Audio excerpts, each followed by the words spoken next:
إن الحمد لله نحمده ونستعينه ونستغفره ونعوذ بالله من شرور أنفسنا ومن سيئات أعمالنا من يهده الله فلا مضل له ومن يضلل فلا هادي له وأشهد أن لا إله إلا الله وحده لا شريك له وأشهد أن محمدا عبده ورسوله صلى الله عليه وعلى آله وصحبه أجمعين. السلام عليكم ورحمة الله وبركاته.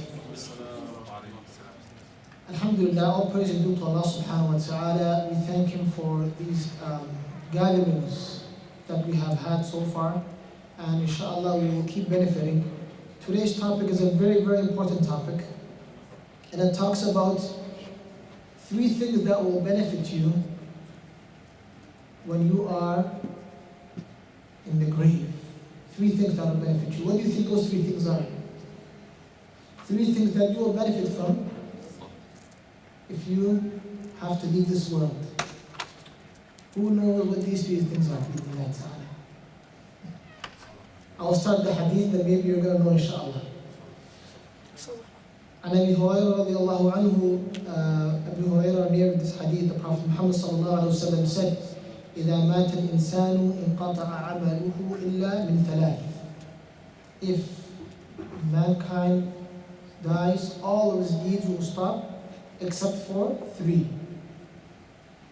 Maybe now you can help me inshallah. What are these 3 inshallah? One of them? Close. Patience. Sadaqah. MashaAllah, tabarakallah. إلا من صدقة جارية أو علم ينتفع به أو ولد صالح يدعو له. رواه مسلم. صدقة جارية, charity that is continuous, and ilm, knowledge that people benefit from. ينتفع به. نعوذ بالله من علم لا ينفع. We ask Allah to protect us from knowledge that is not beneficial. أو ولد صالح يدعو له, or a righteous boy or girl that makes dua for that person. Imagine 3 things that will benefit you. In this dunya, these 3 things, if you die, alhamdulillah, you have a child that is salih, righteous, they make dua for you. Some people, they spend thousands and thousands of dollars on their children, but they don't spend $1, $2, $5 in teaching them their religion. They don't put them in an Islamic environment, but they are prepared to put them in the best university, Harvard, Princeton, name it. They are prepared. But you tell them, why don't you put your child in Quran school, in weekend school? Why don't you, take your child to Umrah? No, we're going to go to Florida. We're going to go to Hawaii. We're going to go to Mexico, Acapulco, vacation. You have wealth, mashallah, go to Umrah. Inshallah, when they get older, maybe, when they get older. Why don't you teach your child their deen, their du'as that they say, all these things. So, it is very, very important that we understand that. And the Prophet Muhammad sallallahu alaihi wasallam taught us in a hadith regarding knowledge. من سلك طريقا يلتمس فيه علما سهل الله له طريقا إلى الجنة. Whomsoever takes a path in seeking knowledge, Allah subhanahu wa ta'ala will make the path for Jannah easy for them. Allahu Akbar. Very easy. Why? Because they learned what is halal, what is haram, who Allah subhanahu wa ta'ala is, what is the obligations upon them regarding their parents, how to deal with people. They learned, they spent time. So it is very, very important that we all seek the knowledge, alhamdulillah. If you have niyyah to come here to learn something, you are talib ilm. Alhamdulillah. And Allah subhanahu wa ta'ala will make the path of Jannah easy for you. And the opposite. If you're not trying to seek any knowledge, if you're not trying to learn about your religion, do you think it's going to be easy for you to go to Jannah? You're going to have a difficult time. A very, very difficult time to go to Jannah. Because you didn't try. You didn't put a lot of effort. You didn't understand what Allah subhanahu wa ta'ala wants from you. You thought it was easy for you to go to Jannah. It is not easy for you to go to Jannah if you don't put effort in. You have to have something called, you have to fight your desires. You have to make sure that you work hard. Imagine you had a child, alhamdulillah, who became somebody who was a scholar. Allahu Akbar. Is it difficult to be a scholar? No, it's not difficult. But you have to work hard. Imagine you had a child who became somebody who the Ummah benefits from. Now we hear of the scholars before us. Imam Malik, right? We have Al-Shafi'i. We have a lot of scholars. Bukhari, we hear about others, a Muslim. All these scholars, Ibn Uthaymeen, Ibn Baz, all the scholars that you hear, that are mu'asirin, that are from our times or before us. People are reading their books. People are teaching what they used to teach. Allah subhanahu wa ta'ala blessed their knowledge. They left this dunya so people can benefit from what they have done.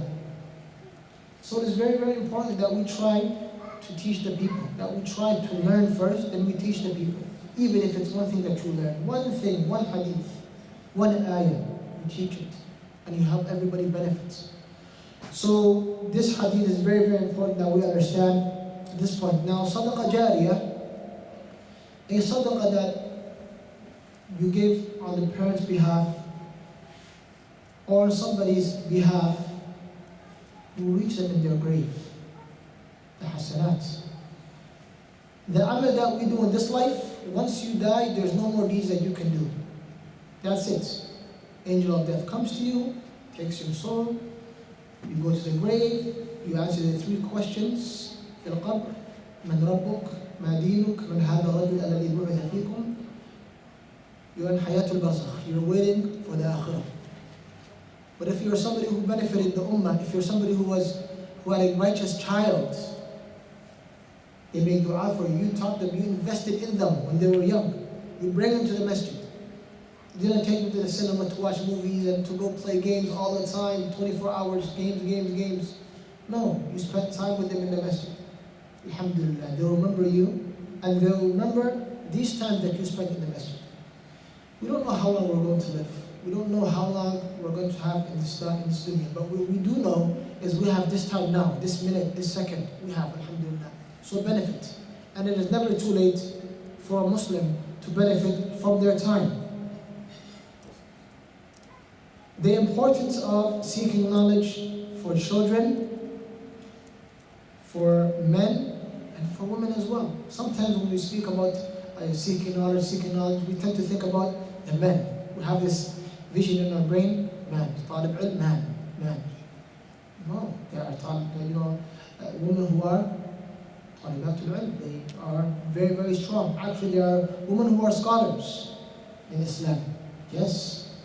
Knowledge is not just for males. Knowledge is for all of mankind, males and females. So I am encouraging the sisters as well to work hard and seek knowledge, to learn the Quran, to learn the ahadith. If there was, a woman who was beneficial from in hadith, like before, people used to go and learn hadith from women that were scholars, alhamdulillah. So it's not just the man who is a scholar.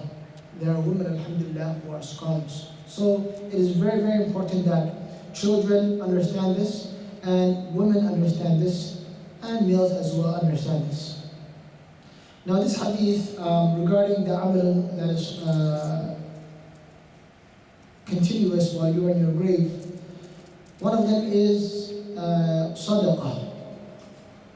قال رسول الله صلى الله عليه وسلم لا حسد إلا في 2 رجل آتاه الله القرآن فهو يقوم به آناء الليل وآناء النهار ورجل آتاه الله مالا فهو ينفقه آناء الليل وآناء النهار رواه مسلم.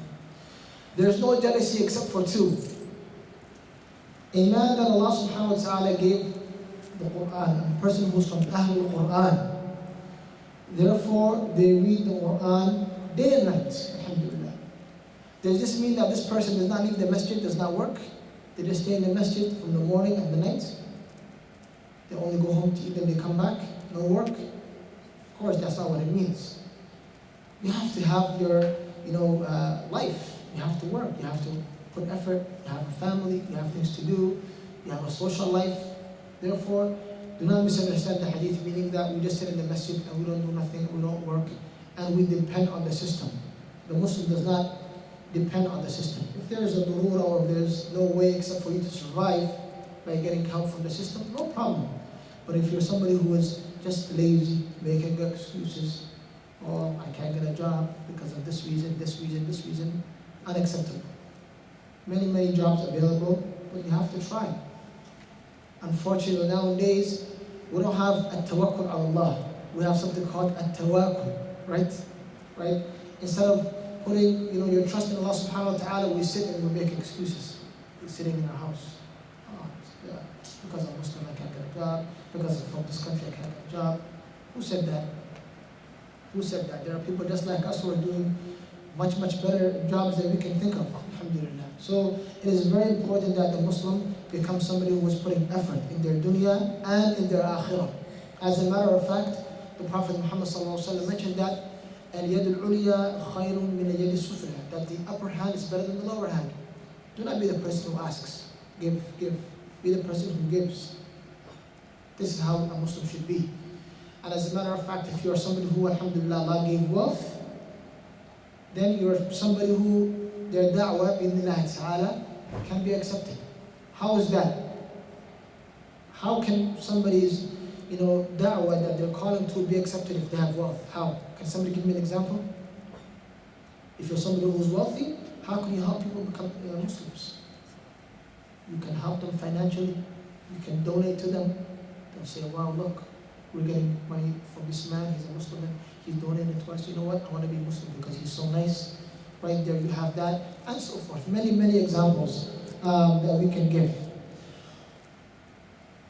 وَرَجُلٌ آتَاهُ اللَّهُ مَالًا, and a man that Allah subhanahu wa ta'ala gives wealth. Female enters this as well. They give it night and day. So they're spreading the cause of Allah subhanahu wa ta'ala. They're not afraid to give in the path of Allah subhanahu wa ta'ala. So these two people, it's okay to be jealous of. But don't be jealous because of your brother. He has a nice job, drives a nice car, he has a nice house. That's haram. That is hasad. That is madmoom, not mamduh. Unacceptable whatsoever. When you see somebody that Allah gave khair, you say, MashaAllah, tabarakallah. Make dua for that person. It is very important that we do that. And if you're somebody who Allah subhanahu wa ta'ala gives understanding, you would know that there's khair in that for that person if Allah subhanahu wa ta'ala gave it to them. How do you know if you would have had that wealth and that kind of blessing Allah gave that person, if you would come to the masjid? How do you know that you would have been a Muslim? Maybe you would have not even prayed if you had so much money. Everything, there's a hikmah. There's a hikmah in everything that Allah subhanahu wa ta'ala chooses. Prophet Muhammad sallallahu alayhi wa sallam taught us that طلب العلم فريضة على كل مسلم. That seeking knowledge is an obligation upon every Muslim. I'm going to make sure that we understand this. We must know at least the 5 pillars of Islam and what is required from us. We have to know what the Shahada means. We have to know what the Shahada means. What does it mean? We studied before. We have to know how we pray our salah, the actions that we are doing, the words that we say. We have to know how to fast in Ramadan. Unacceptable for you not to know what breaks your fast. These are things that you have to know. Bil-darura, you have to know, no excuse. You have to know what zakah is obligatory upon you. And you have to know if you go to Hajj, what is required from you when you make Hajj. Very important. You don't go to Hajj and then you sleep, in Mina, and everybody's in Arafah, and you're sleeping. And Salatul Maghrib is finished, then you go to Muzdalifah. You missed Arafah. The Prophet Muhammad said, Al-Hajj Arafah. Your Hajj is gone. That's it. $10,000, $11,000, $15,000 out of the window. Because of one day, yes, that you missed. One time that you missed to stand in Arafah, to go to Arafah. You slept in Mina, everybody's gone. Mina is a place, it's tents. And if you go to Hajj, inshallah, Mina is a place, there are tents where people stay, right?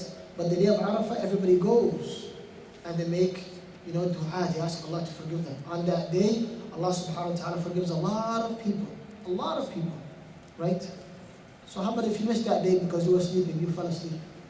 You did not study what is required from you for Hajj, but you went to Hajj without knowing this, your Hajj is out of the window.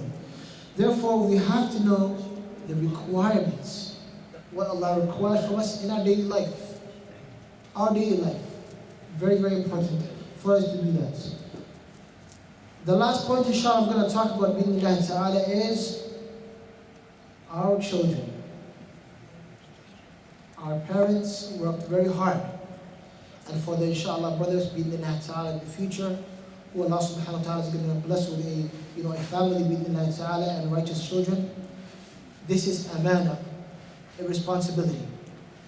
These children, they are amana, whether they be here or at home. Allah blessed you with this. Do not take it lightly. Do not take this responsibility lightly. Because there are those who Allah subhanahu wa ta'ala did not give children. And they wish they could be in the position that many of us are in. Therefore, life is not just a game that we play. You have to leave Islam in their hearts. You have to make sure that they understand if it is time for you to leave this dunya, and you have to leave this dunya, which is a reality. Either we leave before them or they leave before us. We have to prepare them for life. How do you prepare them for life? To be good Muslims. How do they be good Muslims? To learn their religion. How do they learn their religion? If you teach them their religion. But I have a question. How can you teach them their religion if you don't have anything to teach them? ماذا تقول العرب فاقد شيء لا يعطيه. The one who has nothing can give. Am I correct? You don't have nothing, how can you give? What are you going to give? How? Very, very, very serious question that we have. Either you should learn yourself and then give, or you can just bring them to the shaykh. Allahu Akbar. Jazakallahu khairan. Either you learn yourself and then you teach them, or you bring them to the shaykh and the shaykh teaches them. Or you sit down and learn together. What more beautiful thing can you imagine? The child sitting beside the father, alhamdulillah, the sister is on the sister's side, everybody's benefiting, or maybe she's at home watching, alhamdulillah. We talk about the hadith of the day, you make time with your family, read from the Quran together, mashallah, tabarakallah. Is that difficult? Wallahi, some people, they see it as a burden though. They see it as a difficulty. But it's easier for us to say, you know what, here's the iPad, play. Go ahead, play. Here's the Apple, what is it called? iPad, right? Yeah. Take it, go play, go sit over there. 2 hours, 3 hours, 4 hours, like this. Or what is it, these other games, computer games. So, you know what, you're not doing tarbiyah of your awlad. The iPad is giving tarbiyah for your awlad. That's what's happening, right? I'm not saying don't let the kids play. There's time for playing. But you know what? It gets to a point where these games become addictions. I actually read in what they said, the organization, they said that video games are an addiction. Yes, addiction. They have to get it. If they don't get it, it's like somebody who needs some sort of narcotics, they need it. If they don't get it, they'll go crazy. So the game becomes like that. I have to. As'alullah al-afiyah. So, time for play, time for deen, time for education, time for talking. When's the last time the family actually sat down and spoke to one another? You know what, COVID-19 did a lot of good things in some aspects. COVID-19, يعني الحمد لله تعرفنا على بعض يعني. The husband speaks to the wife, the child speaks to what did he do today? Right? So, you know what, this is a blessing from Allah subhanahu wa ta'ala that you got to speak with your child, you got to see what they did at home. So inshallah, and everything, wallahi, if you have a schedule, if you are organized, if you make a timetable, you know what, I wake up at this time, I do this, I do that, and just stick with it. Alright? And just stick with it. The most beloved acts to Allah subhanahu wa ta'ala are adwamuha, the ones that are the most consistent. وَالْقَلْبِ. Even though they may be small, just continue. Start one day with one hadith. Don't read 15 hadith in one day to your child. Start with one hadith, one dua, one hadith a week, one dua a week. Khalas, continue. 1 year, subhanallah, how many adhiya will they memorize? 52, that's a lot.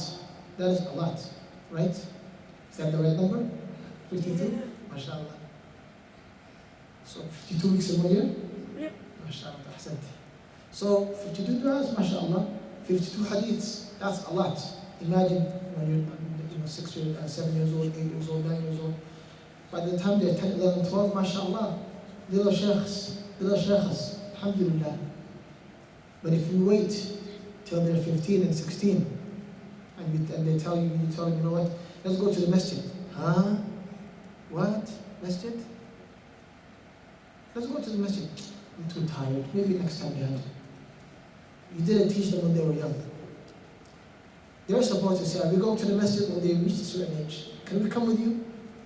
And you say, yeah, let's go. Alhamdulillah. But if you wait too long, right? As I heard, one of the brothers, he has a son, and from what I heard, the son said, you know what? The father didn't teach to take me to the masjid when I was young, but now he wants me to come to the masjid when I got older. He's over 20 now. You know, it's kind of, you know, how come? What happened to me all those other years? Why didn't you bring me? Now you want me to come? So this is, you know, alamat istifham for the fathers who are not, you know, encouraging their children to the masajid. Alhamdulillah, here from what I have seen from the week I have been here in Markaz Al-Khattab, very, very welcoming for the children. And in no way am I trying to, you know, bring all the children to come here and, you know, make it like it seem like it's a promotion for the center. No, this is from what I have seen. Alhamdulillah, welcoming environment. Kids are happy. MashaAllah, tabarakallah. Adults are, you know, very welcoming to the children. This is what we need. This kind of environment. This is the kind of environment that we need. But at the same time, for the young ones, and I'm going to keep telling you this, inshallah, there are certain rules that we have to follow in the masjid. Right? We can't do rough play, to be mean to each other. When we hear the adhan, we stop. When we hear the iqamah, we have to get ready to pray, go to the lines. Right? When the imam is leading the salah, we don't play soccer in the back. We're getting ready to, we have to make sure that we are, you know, listening to the imam, and so forth. Alhamdulillah. Very, very important. MashaAllah, tabarakallah. So in today's lesson, inshallah, we spoke about 3 ahadith of the Prophet Muhammad sallallahu alaihi wasallam. The first one is that we do not, there are 3 things that will benefit you in your grave if you die. The first one is, who can tell me?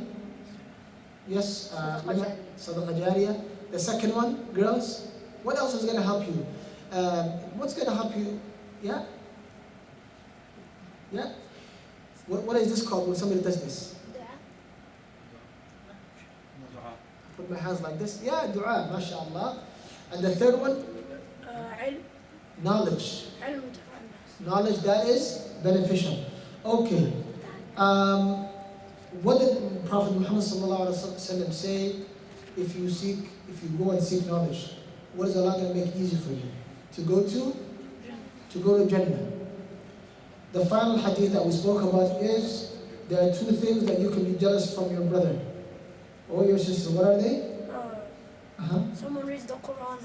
Someone who is, you know, from Al-Quran, you know, and they're reading it day and night. And the other one is? Yes, Muhammad. Muhammad, yes? Yeah, money. Somebody who is? Giving? Giving, sadaqah, yes, very good. Somebody who's giving, in the night time. So it's okay to say, you know what, I want to be rich, I want to study hard, I want to do good in school, I want to get a good degree, because when I finish, I can help the ummah of Prophet Muhammad sallallahu alaihi wasallam. Muslims and non-Muslims, I can help them, alhamdulillah. Why not? This is a good intention. MashaAllah, tabarakallah. Bidnillah ta'ala, we're going to stop, inshallah, at that point for today's halaqah.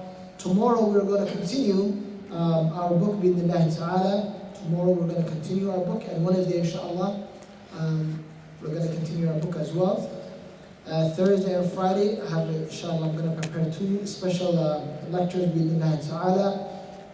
I thank Allah subhanahu wa ta'ala for this opportunity. Bidnillah ta'ala, if you can benefit your family members, inshallah, with what we learned, that will be great. Jazakumullahu khairan. وصلى الله وسلم على نبينا محمد وعلى آله وصحبه أجمعين. So inshallah, we're going to